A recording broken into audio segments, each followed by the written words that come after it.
Hi, okay, so I was assigned Chapter 3, and Chapter 3 was about conducting direct instruction. Direct instruction is essential when presenting new content to your students. So, in this chapter, the chapter was broken up into 3 elements that help teachers know how to plan and teach the new content to their students. The first element that we learned about was chunking. So the amount of information you chunk depends on the amount of knowledge your student knows about the topic. When you know what your students know and need to know what your students know and what they need to know more about, it will help you plan your content, and it will also help you know how to break up your content into small, understandable increments. And then this will just help them better retain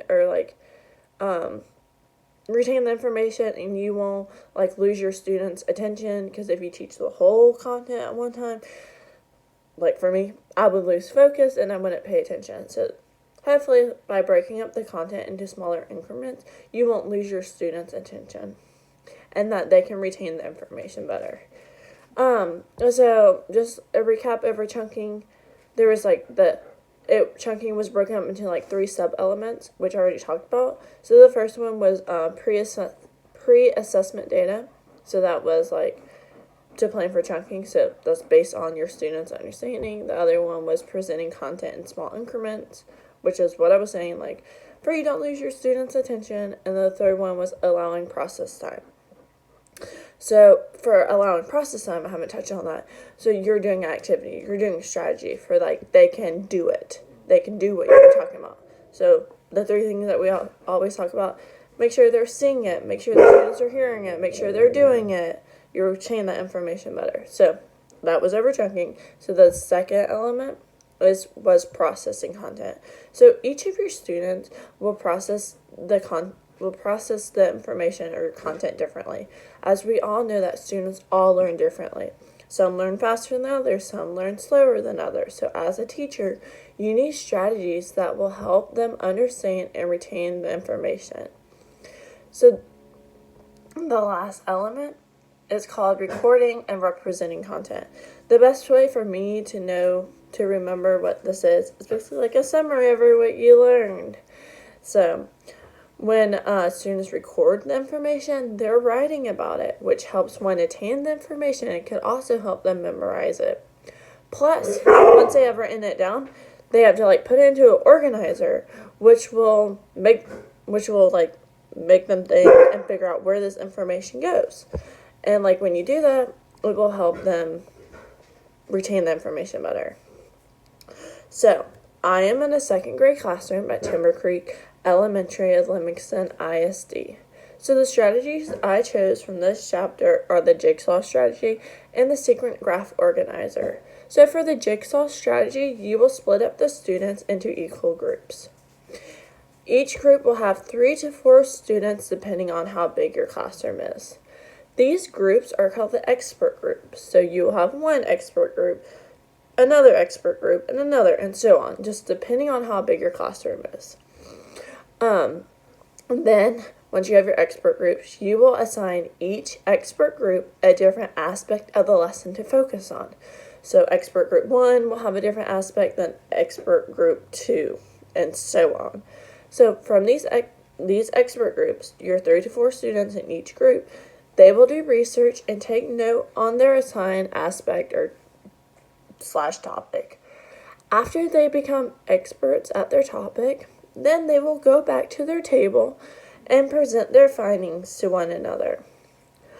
But the people sitting at their table are not the same people from the expert groups. So it'll be one person from expert group 2, one person from expert group 3, one from expert group 5, and one from expert group 1.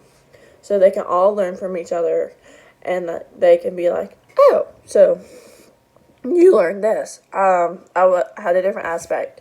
So they're all learning from each other, and they can ask questions.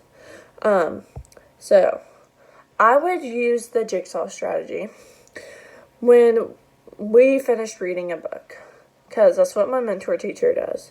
She's big on English. So she always does this, so I just like took her idea. So I would give each expert group a different literal aspect of the book to focus on. So the aspects I would assign the expert groups are setting, how did the story take place? Another expert group, I'll assign them the plot. So what is the main problem in the story? Then the next expert group, I'll assign the main characters. So who were the main characters? Why are they important? And then my other expert group, I'll assign them the conclusion / the resolution. How do they solve the problem at the end? So once I already assign these literature aspects to each expert group, they will become experts on their aspect. And then I will give them a secret graph organizer. Ooh. But before I give them a secret graph organizer, when they go back to their table groups, which are called the jigsaw groups, they will share their findings with one another. And they can ask each other questions and all that. So once each expert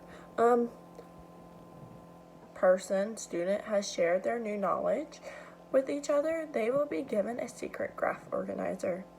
A secret graph organizer is a type of graphic organizer that helps students see the sequential relationship between events and a text. The students will use this secret graph organizer to lay out the whole story. So they're writing out what they learned from each other. Because every group got a different literal aspect. So they're learning from each other, and they're putting what they learned on a secret graph organizer. So there's so many different secret graph organizer that you can look up.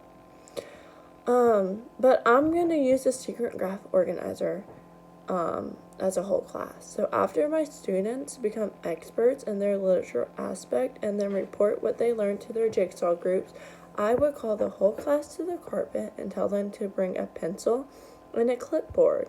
I will then hand them their organizers and ask them questions like, what was the title? Who was the author? Who were the main characters? What was the setting?